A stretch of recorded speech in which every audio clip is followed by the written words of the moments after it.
Welcome to the Paradigm Lost, otherwise known as TPL, a metaverse packed with adventure and more than a few secrets.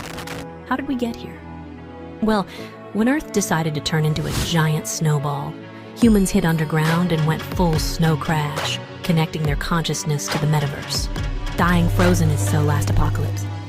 But for the first batch of brave souls, it didn't go so well. Now called CyberBrokers, they're stuck as their digital selves forever. And then we meet the human drifters, rigging up their brains to explore TPL and escape the harsh realities of dystopia. Fast forward to now, they're locked out after some shit hit the fan. Metaverse reboots, mysterious viruses. You get the idea. That's where you come in, hero. Or villain, we don't judge. We need you to hack back into TPL and figure out how to let the rest of humanity in so they can forget about their miserable lives. Gather treasures, craft items, and unravel the mysteries of the paradigm, once lost, but maybe with your help, finally found.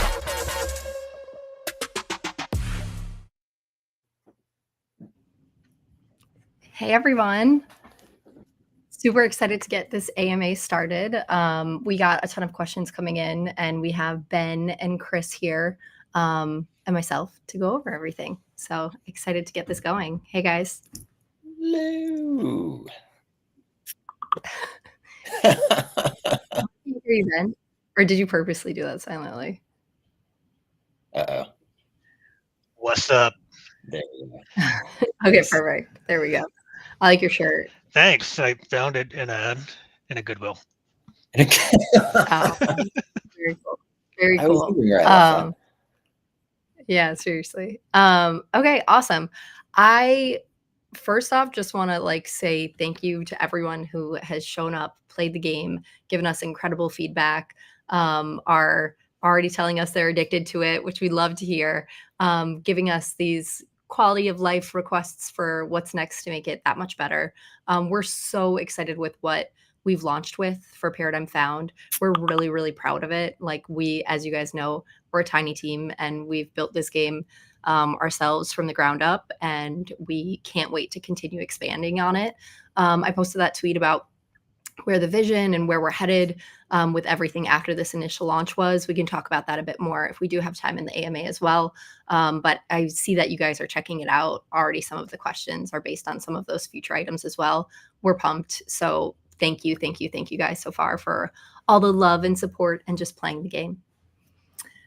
Okay, let's get started. I am just going to go straight up from the questions that you guys put through Twitter. If we see any additional come up, we'll try, but I'm going to prioritize these so we can get through all of these on time. One of the first questions we got was from Forge. He was asking about specifically the descriptions with the 50 different mech styles, if there was going to be any function of those within the game. I'll let Chris answer this one. Yes. Short answer is yes. The long answer is it will be folded in as we sort of like build all the pieces, right? Because a lot of the things we're going to talk about today are dependencies for other aspects of the game. And so for example, if your cool mech does a cool thing like it boosts your character's energy pool 50% or whatever, right?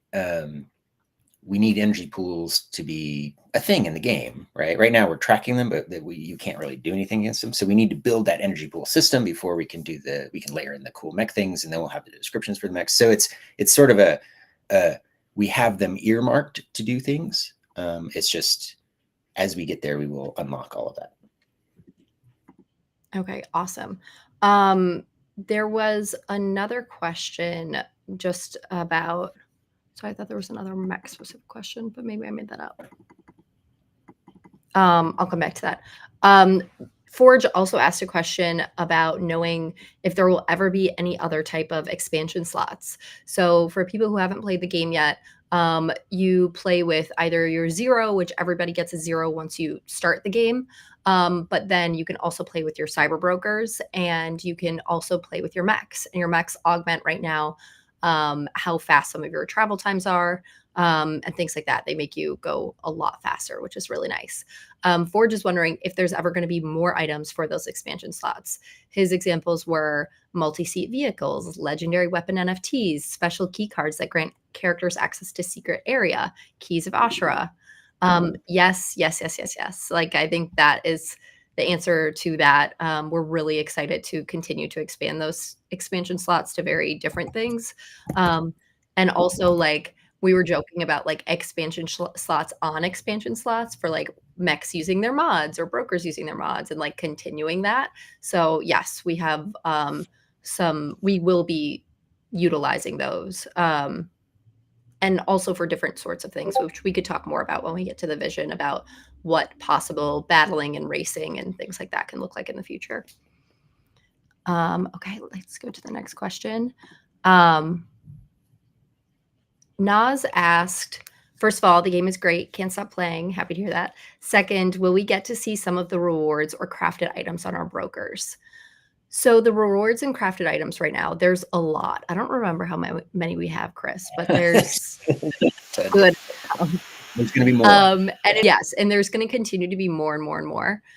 For those specific items, my default answer right now with the team size that we have is that would be lower on the priority list. It's probably not going to happen. But the reason why is because there are going to be items that are specifically made to dress your characters and add to your mech and do all of those sorts of things. And we want to prioritize those sort of like those sort of goods that you can get versus the in-game mission gear, because it's going to be a lot. It would take a very long time to manage having all of those done. So I just want to set expectations there. Okay, let's do this question. Great. Okay. So actually, we'll do this one from Mike. Will the Fizzy be able to open up his black market shop and provide all degens with exclusive items? Do you guys want to talk a little bit about what player-owned shops might look like in the future? Yes. So if you've noticed in the game, like you can look at items and you'll see like a base VES value. VES is our soft currency, internal soft currency. You'll see a base value, and what that is that's like the bare minimum minting cost basically for these things. If you go and look in the shops, they're for sale for like a 500% markup or whatever, right? So you can actually go to a vendor and buy these things. So what that does is that gives you margin in there for player run shops, right? Because nobody's going to want to buy from a vendor if it's a 5, when a player run shop is going to have like a 200% markup or whatever, whatever it is. Or maybe they're getting them a discount. They've got loss leaders. Like, it opens up all of this kind of fun economy, a room for like crazy economy, player run economy stuff. And that is definitely the goal. And so you've got that from the market perspective. And then we've got this world that has a whole bunch of locations. Very soon, we're going to have locations where players can, set up their own, like just hang up their shingle. And so you will rent space in, the Tumbleweed Tavern or whatever, and other players will be able to come and buy. So the answer is yes, completely, absolutely. That is the plan, to be able to craft and sell all these things as a player. Yeah, and once we start getting to things like the future of what real estate will be, I'm super excited for that. Like, also, this is a total side note, but Chris, I'd love for you to touch on this really quick before we move away from this, just about what the first version of our crafting was for the MVP, but then also like where it's headed with like crafting tables and specializations, and like where you don't just have to craft through an NPC. It becomes a bit more interactive. And also, this is exciting for when we do have players who specialize in certain things, that you go to them for those kind of things. I guess I kind of you basically answered it. Yeah, that's exactly it. Yeah, that's exactly. Yeah, I just got excited because right now we went with the crafters being NPCs because we have a small team, and we could actually get fun crafting game mechanics kickstarted with the NPCs doing this. So if you just imagine, instead of the NPC doing it, a player doing it, similar kind of thing as the vendors selling shops. And except the cool part is that, and Ben's probably going to hate me for saying this, but when a player does a crafting thing, and they're basically going to use the equipment and items and stuff we have for blueprints and all these fun things, but it'll be like named this after, like branded by that cool player. So Yeah, I'm very excited about all that. for sure. I'm totally with you. Okay. How do you and the team, sorry, this is from sky2.eth. How do you and the team come to the conclusion of the game style you wanted to build, and how did you go about creating proper mechanics to make it succeed? I think Chris and I are going to have to, you guys can hear me, right? Yeah. Okay. Yeah. Chris and I are going to have to split this question. So there are a lot of Web3 teams making games right now, and then like not even to consider that, there's a lot of game teams making games. Like it's a very, very crowded space. Trying to get people's attention, extremely difficult. Trying to make a sustainable revenue model for your company, extremely difficult. We knew from past experience, because Chris and I have, Chris has done a bajillion games. I've done like 4. So from past experience, we knew kind of what people liked, what was sticky, what drew in a crowd, and what fit really well with NFTs.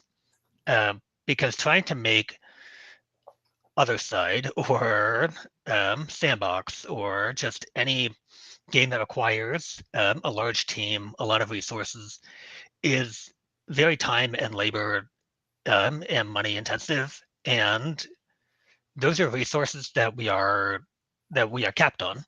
So we have to be smart about how much time we wanted to spend, what we wanted to put out.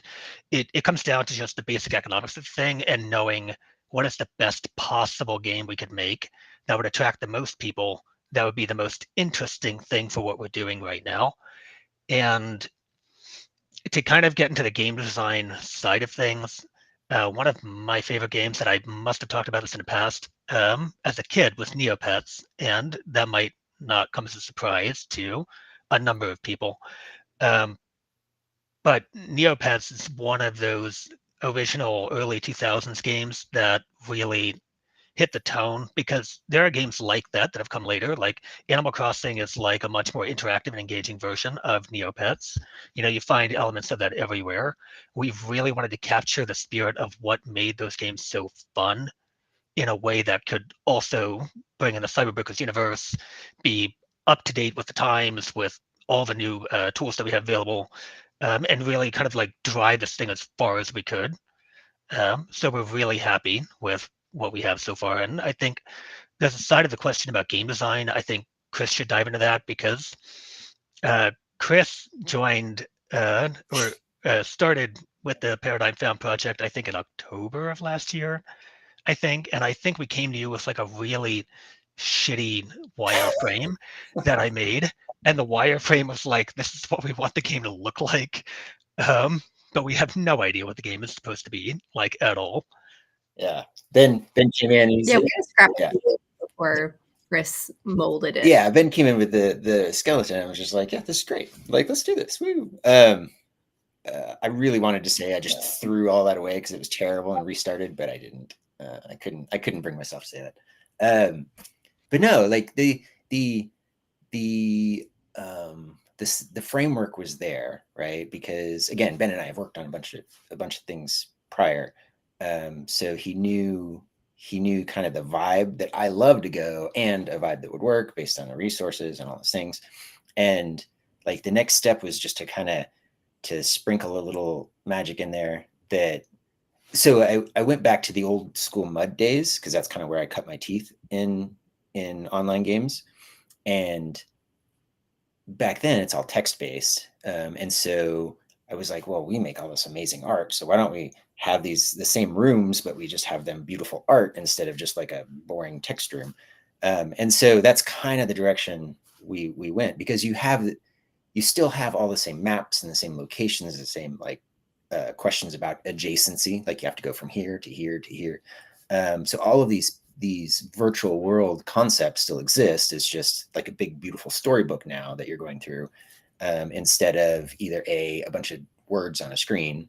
Granted, we have a bunch of words, but there's also big, beautiful art, or like a full 3D environment. Because a full 3D environment, while neat, you can't get the same fidelity. I know that sounds weird, but if you think about like this screen behind me, it's a beautiful illustration, and in order to do that level, like that's film quality 3D work, which is an enormous team of hundreds of people that do that, and that's just crazy talk. So we figured if we split the difference there, we could get beautiful art and still have this sense of virtual world, adjacency. And with, you layer in some chat, and then all of a sudden all the locations are chat enabled, and you have to be here to talk to somebody here, or somebody's over there. And like, I don't know, it just seemed really fun. And I'm glad everybody else seems like like they think it's fun. So I think it's working, ? Yeah. Yeah. And I do want to add, like, even though, like, I mean, we are like saying, yes, we're a small team, so this is what's in bandwidth and things like that. I will say, and we've talked about this before, some of the best games and experiences that we've had are these like tiny little, I mean, I was just talking to Andrew the other day, my husband, if you guys don't know that, about a game that he played when he was younger that his cousin made like on a spreadsheet. And they were like, talking, like naming different villages and having them attack each other and like all these things. And it's one of his best memories as a kid. And like, there's so much, there can be magic no matter how big or small the game is. And I feel like that's what we're trying to capture, is like as much magic as we can with the resources we have and the time we have. And I'm really excited that we have that like foundation layer to keep making it that much better. So yeah, because the foundation part is cool, because if you think about it, anytime we want to do a more interactive thing, we're probably not going to do this, but if you imagine a 3D like shoot 'em up Fortnite clone MOBA something, right, kind of thing, then we can just put that in a spot in the world, right? Oh, here's our MOBA arena. And then when you travel there normally and you click on that, and it just fires up this 3D experience, right? Like we can embed these big interactive rich experiences inside of our world right now. The whole world doesn't have to be like that. It's just we can target this. And because we are a small team, we actually have a really big advantage there, that we can move really fast with those sorts of things, versus like getting them approved up and up and up the chain, or making something like absolutely perfect before we ship. We can try things out a lot quicker. And we can also take advantage of these new tools that are releasing daily within AI and do those sorts of things. So very excited about that. What unexpected challenges came about once deciding to go with the game style you did? Can you guys think of any unexpected challenges we had? I'll let Ben do this. That's a really good question. Yeah. I did not know that was on the list. Chris, do either of you guys have any, like, off the top of your head? Well, from a thing that I personally was working with, was sort of the traditional RNG, random number generator kind of game system behind the scenes, because I wanted this to be different, and lots of things are traditional RPGs are very percentage based and all these things, and so I was baking on it, and well, not baking on it, but like percolating on it, and eventually I was like, oh, let's use this concept of dice. And so, because if you grab a handful of dice and you throw them, it's a super fun experience, right? And you count up all the things, and recreating that in this, especially since it has this strong tabletop RPG feel anyway, board game kind of like vibe to it, because of the static art and the locations and stuff, the way we did it. It was interesting making that fit within the dynamic, right? Because traditionally, when you have a piece of gear and you equip it, it gives you like a 7.2% bonus on whatever things, right? And when you raise your stats, it goes from like 8 to 9. And so we're doing that a little sideways now. And it's A, very cool, but B, also introduces a lot of interesting challenges to balance things and to make them easily readable. Like along the whole lines of all of this was the easy mode thing that we had to put in, right?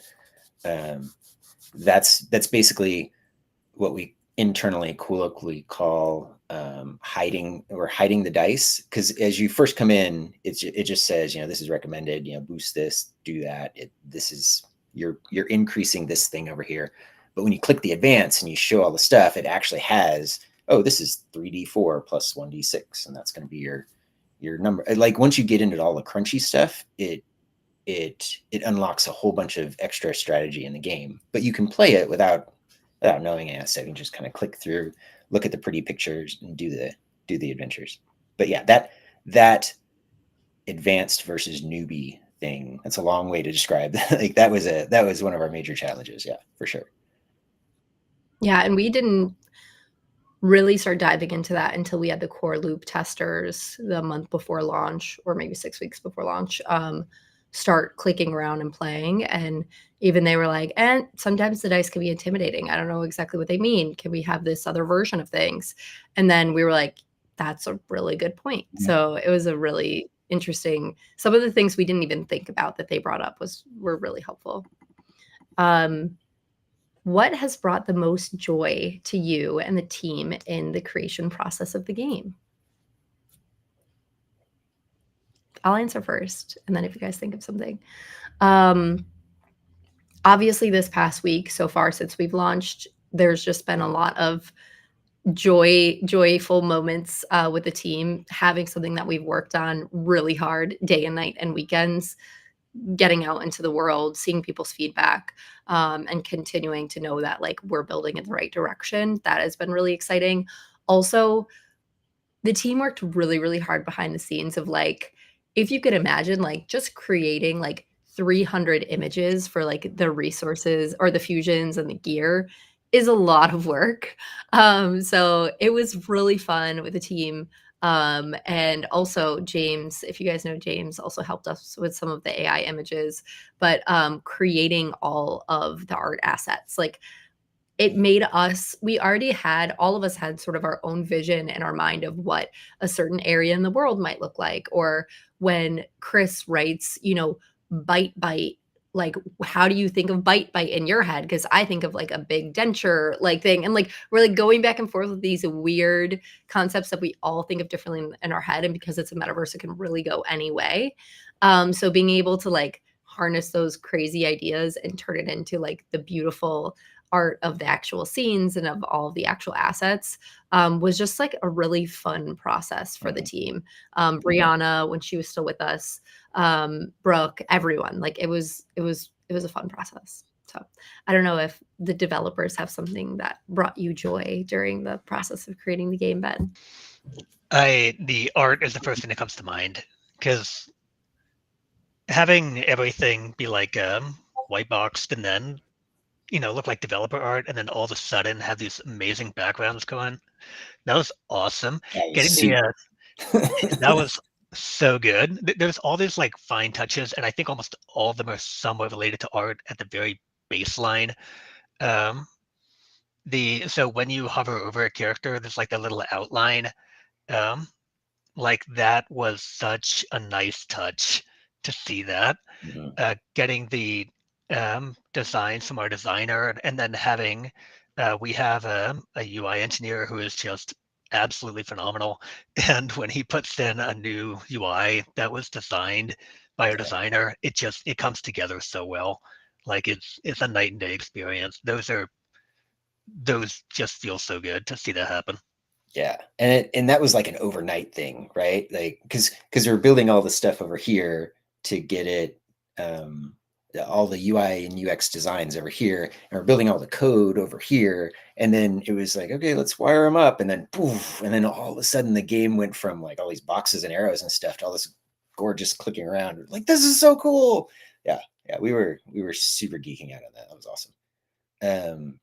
One of my favorite things is right, because we kind of stepped out on a limb on this, right? Because we've got an interesting game that's really hard to design, and I really appreciate all the work that like Brooke and Josie have done trying to define, like, what is this game? That's a great question. Like, how do you describe this? That's really hard. But I love, it does bring me joy though that we went out on this limb to make this weird thing, and we did that because like over here is all this red ocean gameplay, right? You've got the umpteenth Fortnite clone or the umpteenth top-down, isometric RPG pixel thing that there's like 50 million of those out there. And personally, I would rather go around the problem instead of like trying to min-max make the best thing. Because, there are huge teams of really talented game designers and developers out there who are creating things like, Overwatch or Destiny or Genshin Impact. For like 10 Yeah. years. And yeah. Crazy. Yeah. And rather than compete head to head with that, I want to go over here in the blue ocean and be like, nobody's really making this game. Let's make this game. And so, we kind of stepped out into that, and from the early feedback, it sounds like it was a justified, like it's been a justified exploration because everybody seems to enjoy it, and that makes me super happy. Like I just, it's probably my favorite thing. Yeah. I love that. Another question. We had a couple questions come in about what battling or racing or something like that could look in the future. I'm just going to read them both really quick. Ballistic Banana, loving Paradigm Found gameplay. What can you tell us about PvP and whether it's singular or multiplayer and how that may look, i.e. battles, racing, etc.? Then another question I'm going to tie in is, can you tell us a bit more about the expected release or mechanics with mech battling? They asked some other ones, so I'll do their other ones later, but at least the mech battling and stuff like that. All right. So with the multiplayer stuff, it's fun. We've got if you've seen the player's guide, we've got just a ton of mechanics in there that you can read about that aren't implemented quite yet. Well, like it's hard to explain. We've got space for it, but you can't actually do the thing, right? The thing exists, but you can't really do it. And so what a piece of that is this multiplayer stuff.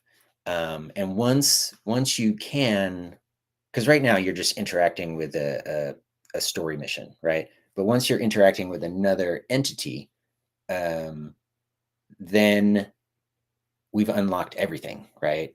Because it can be like mech versus mech, or person versus person, or guild versus guild. And so we've got this concept then of I have stats, you have stats, we have the opposed things that we can do. We've got basically hit point pools. Those are the energy pools. So we've got the pieces, the blocks are there. And then if you look at the way the game operates, right? We've got locations. So we have a location can be an arena, a location can be like the corner store, whatever. We've got locations everywhere, and people are in the same location at the same time, so they can interact in the same location at the same time. And then we've got the block timer, right? Which basically turns this entire thing into a turn-based game. So you can imagine you can take one action per block, right? And so picture like 35 people all in the same area, and they each can take one action per block. And so you're like, I'm going to attack Ben. And then Ben's like, oh, I'm going to attack Josie. And then like I'm like, oh, the next block, that's a better idea. Let's gang up on Josie. And then we both gang up on Josie. And then like Josie's doing her thing. And so all of this transpires block by block by block. And you can kind of follow the action in the chat window is where a lot of this stuff will go. But there's no reason it has to stay there. We can bring it out into special UI or whatever, but it'll start probably just in the chat window. But if you go in a different location, nobody's fighting over there, everybody's fighting over there. So I'm not going to go that direction. Like, so it unlocks those things, and then we move it into an arena, and all of a sudden we've got races. And since we've got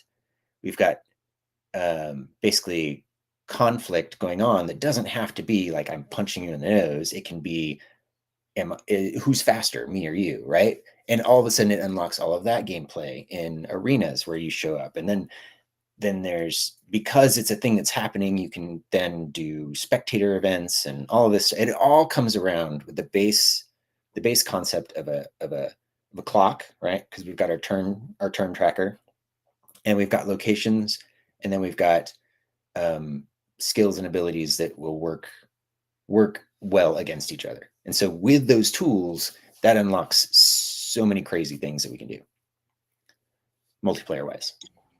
Yeah, and the exciting part for me is that some of those mechanics are like, we build this backend system that can be reskinned for different types of experiences. So for mech battling, or for multi-seat vehicle racing, or for, whatever those types of things are, we use that backend that Chris was just talking about to create multiple different types of experiences for the different things that people want to do. So I'm super pumped about that.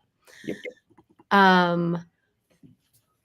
Augustus 1350 asked, can you tell us a bit more about expected release mechanics about, we just talked about mech battling, about customizable avatars, real estate, player-owned shops. Love the first beta version, super addictive. Awesome, thank you. There's a lot there, and very big things with customizable avatars, real estate, and player-owned shops. We talked a little bit about player-owned shops already and what those will look like. Real estate, we just did like the brief overview. We'll have to give more of a rundown on that, but maybe we could also pull up, maybe I'll save that for when we pull up the deck right at the end of this. For customizable avatars, I think this has sort of been floating around. I don't know if people know for certain, but customizable avatars will be drifters, which we're super excited about, and drifters will be 3D, which we're very, very excited about. I don't know if we've ever actually publicly said that, but yeah, Committed now. Yes. We're already on our way. So very excited about the customizable avatars with drifters, and how those will all play in. There was also a question that sort of just ties in, so I'm going to mention it. I'm sorry, I forget who asked it. Someone was saying if new players are ever going to be able to play with multiple players if they don't have CyberBrokers besides just zeros. Oh, Merc asked it. Thank you. And the answer is yes. That will be when drifters are unlocked. They will be able to get more characters through getting drifters. Okay, next question. Oh, sorry. I will get back Augustus 1350 when we have a little bit. We'll save the last 10 minutes to go over that deck to talk about real estate and player-owned shops. Okay, next question. I think, Chris, you just covered this. Since the target for the game is MMORPG, will there be more intimate interactions than words and sentences in the game among players? I think you just went over that. Yeah. Okay, Mox said, I approach leveling up my CyberBrokers like you would in an RPG game, prioritizing leveling up some stats rather than others. For now, there are no use cases or benefits in doing so. Currently, there's no need of any strategy when leveling up a character. Will this change? Yes, is the short answer. Because again, it kind of harkens back to right now, all we really have is the story campaign that's out there. And the story campaign is built to be sort of a level everything in balance kind of experience. And, to introduce you to the concepts and familiarize you with the things and drive, some narrative forward, right?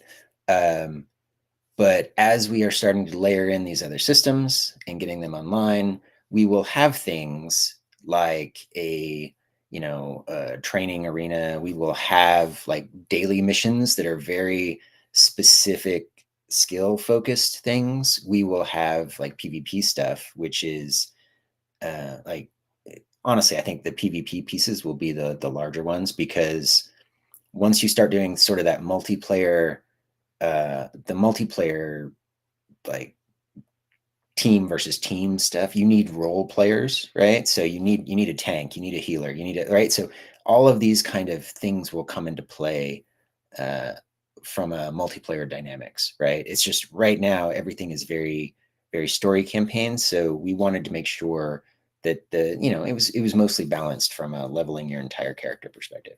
But yes, like having somebody who is a nuker is going to be very important eventually. Yeah. And Chris, really quick, you just mentioned something about the story campaign. Will you talk about high level? I know you're going to do like your hand wavy thing, but I know. I'm sorry.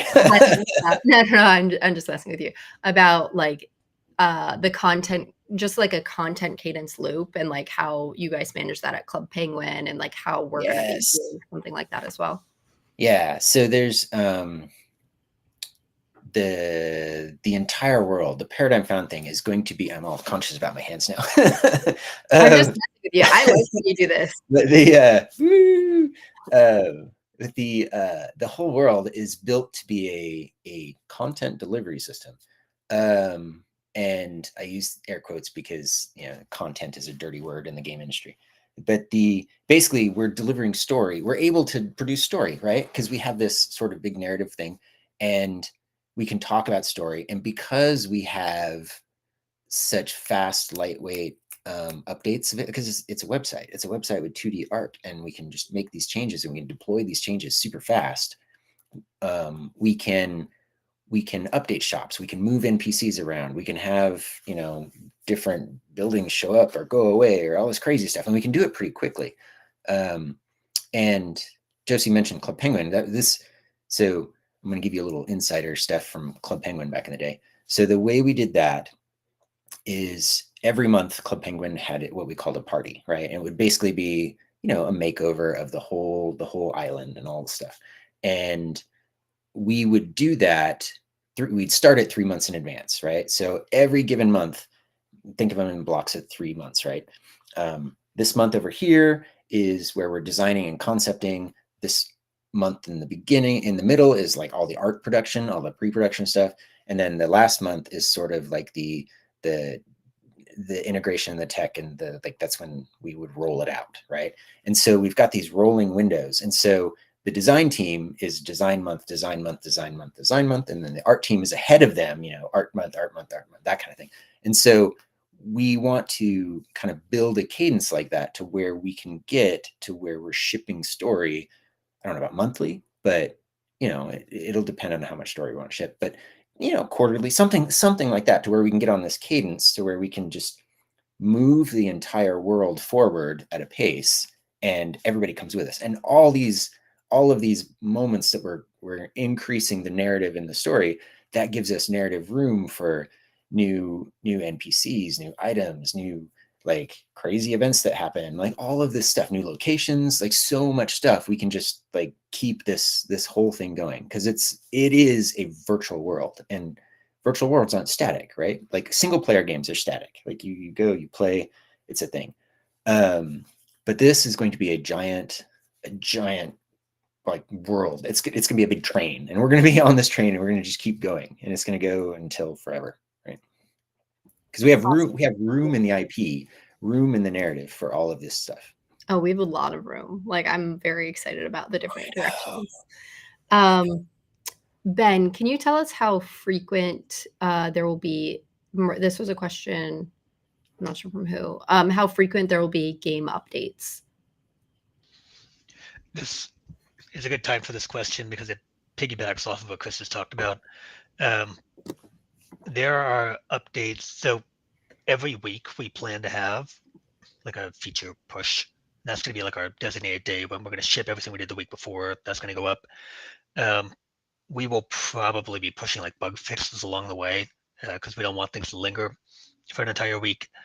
So you will expect something to change at least once a week.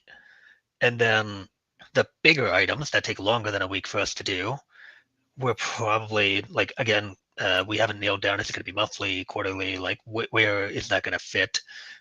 There will be bigger chunks of like new content, new stories, new games, anything that we can fit in for whatever is priority for that month or period of time. That's going to come in at a Ben is particular trying to time. be very careful with words. Just Yeah. people are like writing down, okay, monthly. They're going to count like Ben, we're yeah, actually Ben Yeah. promised daily 28. changes. Daily, new world every day. It's it's like a biblical term of day. Like we're not going to specify exactly how long that is. No, I think monthly felt about right when we talked about it, but we'll see. You guys will know. Our sprints are juicy, Yeah. that's for sure. They're bad. Yeah, you guys will see what the cadence actually is when the next big chunk of work comes out. Then it'll probably be like a pretty. Well, we need to get our base features in. Like there's some stuff that's block and tackling that we need to do first. Yeah. I will say because the game just came out last week. The community has come up with about like 50 different things they want to put in the game, and like maybe 10 critical bugs that we had to fix. So we've been like dealing with that. So we have a large chunk of stuff that you guys have asked for, and like a lot more than 50% of that is gonna get put in the next like 2 to 4 weeks, somewhere in there. All the promises. He's making. And well, we were excited that a lot of the requests that came in, we already had on our docket, which was kind of so it works out kind of nice, right? I shouldn't have told you guys that. I should have been like, yes, we're doing everything. We're not started on this last night. We're not doing everything, but we're gonna put in what we can. Troy said, if you don't sleep, can you push out dev updates faster, Ben? Yep. No sleep for Ben. Of course, Troy would ask that question. I'll let you DM Troy privately about that. I will. This actually was sort of a piggyback question. When will mobile be supported? It is one of our top priorities. I don't know, Ben, if you want to say anything extra about that, but so to kind of glean in on the current like top priorities we have, like community updates are a very high priority one, bugs are a very high priority one. Then we have some internally flagged as like the most critical features to add. Mobile is one of the top. So we're probably not going to do one big push for mobiles like all of a sudden like it works now. We're probably going to do like feature by feature, and then it will get progressively better over the rest of the next 4 weeks. Because we can probably clean up a lot of it, but the bracer is going to be a tricky one. So we'll figure that one out. Yes. Mobile is an enormous strategy just in general for us, just because the kind of game it is lends itself to be what we're calling a second screen game, right? So you've got your main screen, which is your Fortnite or your Netflix or your whatever you're doing. And then this is the second screen, which is in your pocket. And that's where, TikTok lives and all those things, right? We want to be in that. We want to be on that screen because the cadence of the game suits to that. And our whole, like, let's go into a blue ocean sort of strategy fits in nicely with that. And so in order to be that second screen game, it has to work on mobile, right? I fully anticipate 85% of our traffic to be mobile.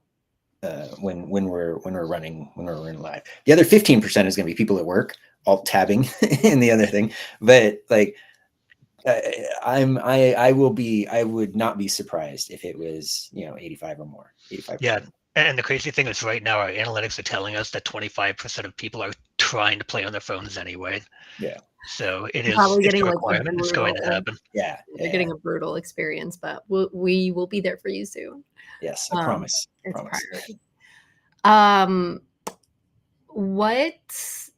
This is actually a good question to talk about a couple things with, but let me read it out. Will broker talents play a role? That is a good question to talk about because they already play a little bit of, or I should say their stats and things play a little bit of a role, but Chris, we had a conversation a while ago that I'd love for you to just like riff on if you can, of when we were talking about, obviously Chris is the game designer, and I was like, well, I want CyberBrokers and different talents that they own to be able to do special things, but I'm worried about them being like so overpowered compared to all of our regular users. And Chris was like, yeah, that's a thing. We can't like have someone be totally OP because they own a founder, but you can do things that are in addition to the game and not just like a like you have a founder now, you could beat everyone, but you could have things that are special for that founder or are special for that mechanic that they can do in the game, that sort of make even better of an experience, or why someone would want to collect that talent. Do you want to talk about that a little bit? Sure. Yeah, there's all kinds of fun stuff. The rule of thumb when you're designing stuff, right, is when you make something rare, it should not be just like this ultimate defeat everything thing, because then whoever has the most money wins. And so typically what designers will do is when they start leaning into the what do rare things do, they're very powerful, but they're very situationally powerful.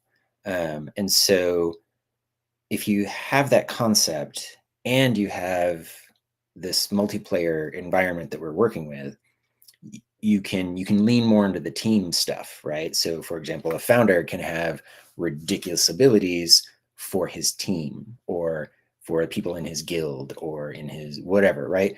And so you end up building these collections of folks, because everybody can't be a general. and you need somebody other than foot soldiers, like all of this stuff. So these dynamics play well together in a multiplayer environment as to tier all these things out. And then that's just like in the game mechanic world, right? And then you have the other world to where it's things like, oh, maybe you have to be a founder class to do to own one of the large guild halls, right? So we'll have, spoiler alert, locations, you'll be able to have a guild hall as a guild, and everybody can meet there, and you can have your own things.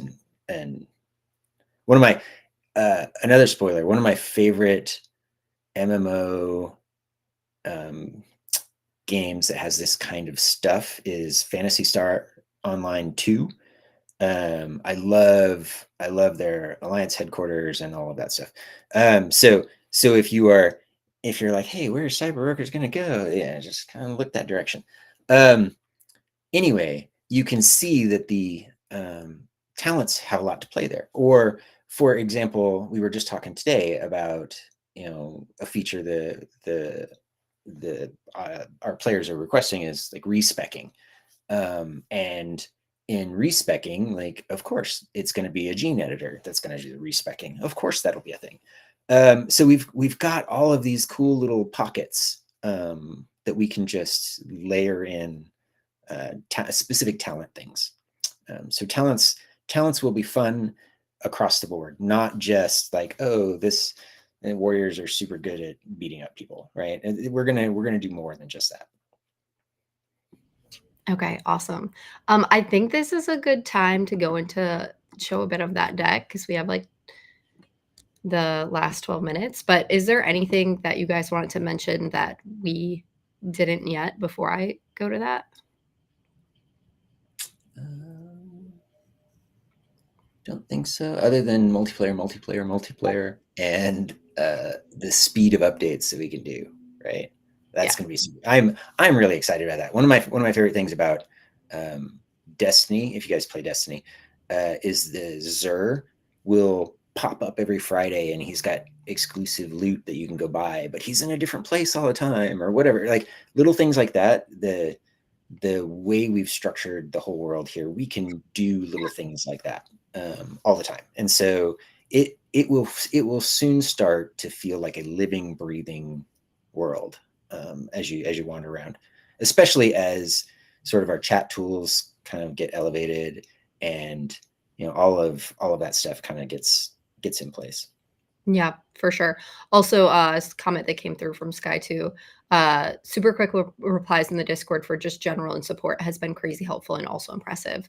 Thank you, Yeah, Mike, that's Mike. and our Mike moderators. is Yeah, our moderators also, Vo, Merc, Ballistic, Yep. CBGB have been doing a great job on just answering people really quickly. So thank you, thank you, thank you. so funny. Like I'm a little thing about like Vo and those guys. Like early on, they were so, this game is sus. What are you guys doing? And now they're like in it. They see the vision. They're like, oh, and it's been so like, I love everything about that. That at first they were just like, I don't know about this. Chris is crazy, and then they're like, oh my gosh, here we Yeah. go. In their defense, our tutorial didn't work It yet, was and they were definitely helping us with a yeah. very rough rock that we were trying to turn into a diamond. So Oh my gosh, they were tip of the spear. We threw them in the middle of this stuff and it was like, all right, pretend all this other stuff. then you know all of this stuff already. Yeah, So we abused them dearly. Yeah, it was awesome. create a ticket, Troy. Troy said, when can we send GIFs on Bracer? Or is it GIFs? I don't know. I say GIFs. Sorry for the GIF, troll. but I don't like it. No. Um, Graphics interchange format. Graphics. Go. so it's GIFs. Grips. Chris. That would be easier, honestly. I would say if it's spelled Griffs, I would say Griffs, Yeah. not drifts. Anyways, okay, let's show the deck and go into that and see if more questions pop up as we go through that. This is live. You guys can go check this out yourself at a link that we have in some tweet, but we will maybe link it in the description when we post this video as well.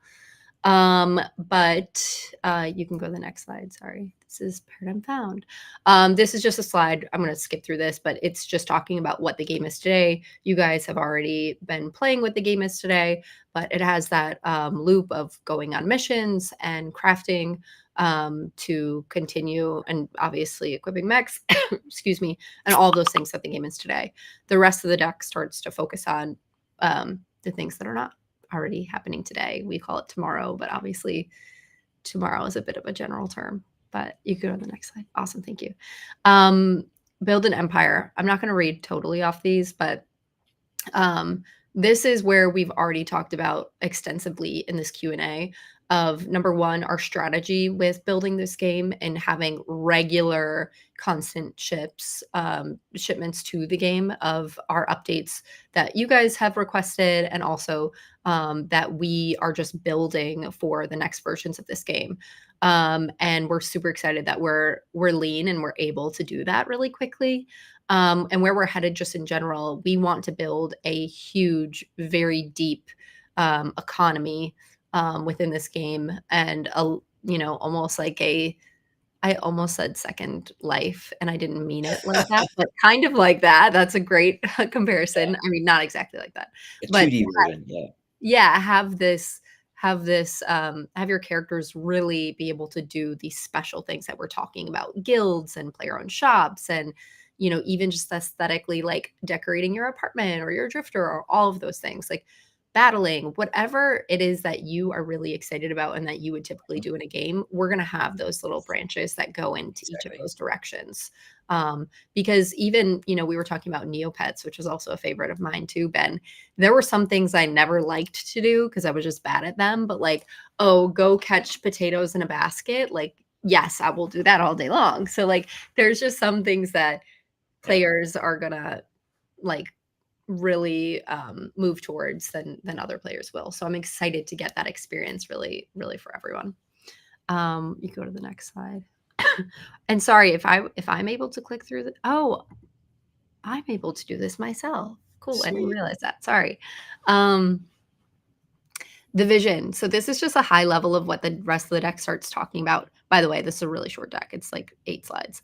But we start talking about our 4 categories: play, craft, collecting, customize, and commerce.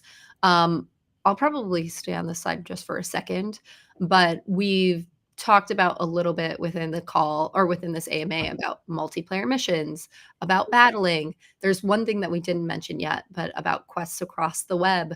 Something that I've always been excited about, and I've like said from the very start, I want to do this. And then Chris and Ben, like they always do, and which I'm very thankful for them, are like, okay, putting their scope hat on and making sure I'm not like totally over here, like, I need this, we want to do this. So have guided me back to reality.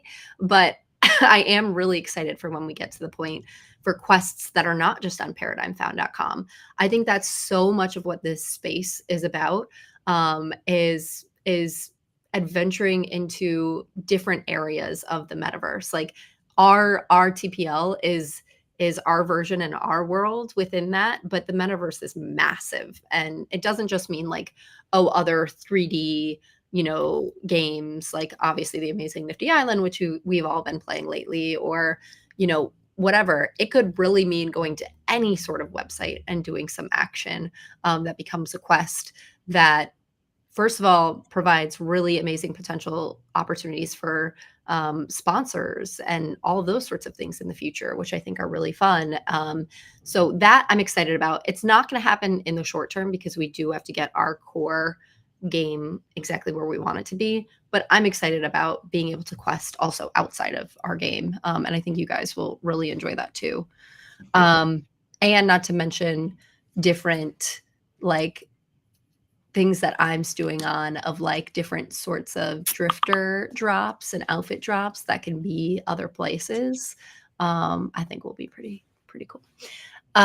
Craft. So, oh wait, let me go to different slides now. Okay, play. This is what we just chatted about: the multiplayer missions, quests across the web, and battling, which we're very excited about battling. And that battling, just so you guys all know, will probably be one of, after mobile and a few of the other things we have to do, that will be one of the bigger ticket items that we work towards. Next will be battling. So we're going to get some games within Paradigm Found that you can play while you're waiting on downtime for some of your characters that are doing missions or doing other things. We're going to get some of those games in there. So we're really excited about that. Craft. Excuse me. Sorry. I've had this cough for like 10 weeks. I'm not even sick anymore. It's very annoying. Craft. So crafting in itself, we've talked about this, like, is crafting at the NPCs, which is still a great experience. But it was definitely like the MVP version of this. Imagine advanced crafting and crafting tables and only being able to craft certain things with certain people and finding, stumbling upon a blueprint as you're, going to the falls one day, or all of those sorts of really fun, exciting things that you think of with crafting. We are planning to expand as well. So excited about that. Sorry, I'm just jabbering, but if you guys want No, it's great. And then this is the second to last slide, and then we can sort of continue to talk. Collect and customize. So we've talked about a little bit about the customizable avatars with drifters, and just collecting in-game items and NFTs. We will be expanding upon that. Obviously, it's not just going to be avatars. We're going to have the fun, as you guys have seen, the chicka chicka boom boom on our website. We just put it on this slide too, but the fun weapons and accessories that you can deck out things with, apartment things, vehicles, all of it. So very excited about the collectability that's going to happen within the game.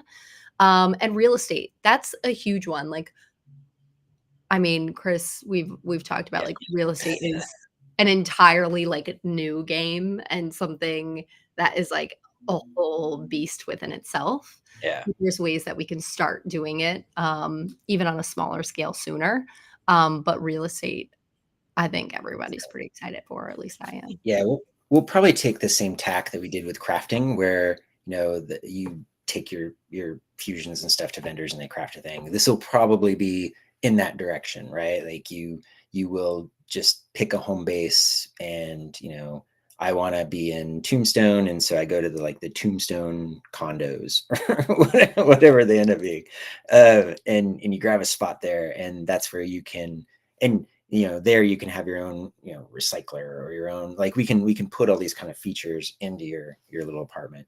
And then you start thinking about guild halls, because those will be part of, stuff too. And you've got, maybe custom vendors in a guild hall that, you can have them, so you don't have to wander around in town. Everybody can go there and get all their stuff built in one spot, that kind of stuff. So there will be this cool intersection between, player owned real estate and gameplay, right? It's not just going to be, I'm going to decorate my apartment. There's going to be more stuff than just that. Yes, I'm very excited about what that's going to look like. I'm going to stop talking about that before I start promising things that Chris will take a long time, though. Yeah. Commerce. So, like I said, we touched on this a bit too, and this deck is available, so feel free and read it and ask more questions as you see it. But this is going to be so much fun and bring everything to the next level, in my opinion. And I think that this is sort of some of the magic within Web3 and not always present within other games.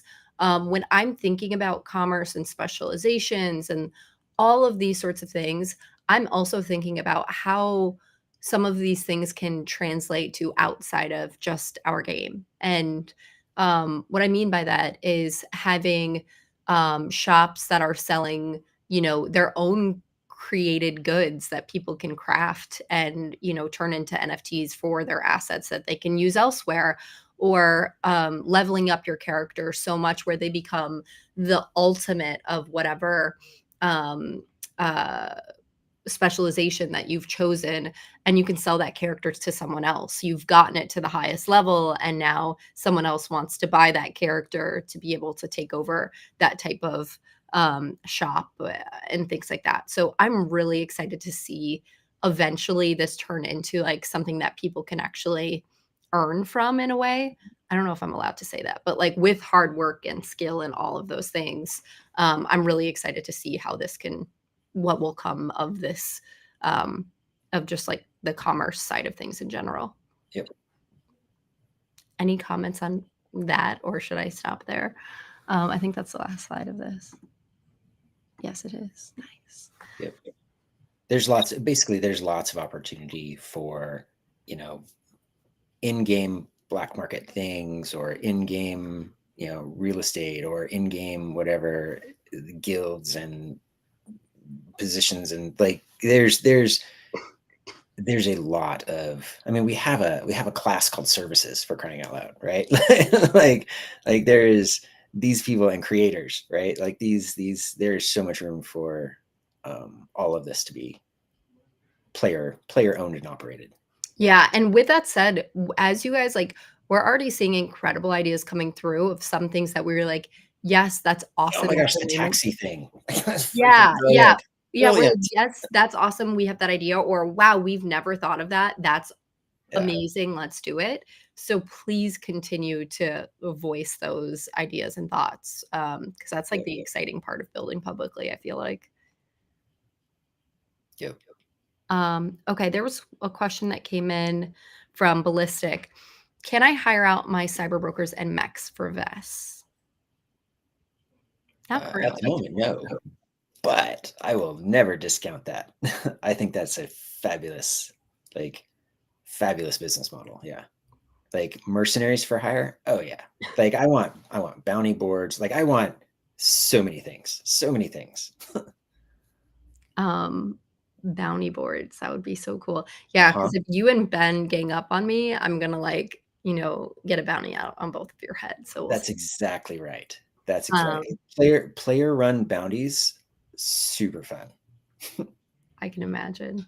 Mm-hmm. There was a follow-up question that came in from Sky. So the items link back to the broker? ? Is that referring to player created items that I started talking about that I shouldn't have probably started talking about? Yes, I think that's an important piece, is that the characters are the ones creating it, not the account.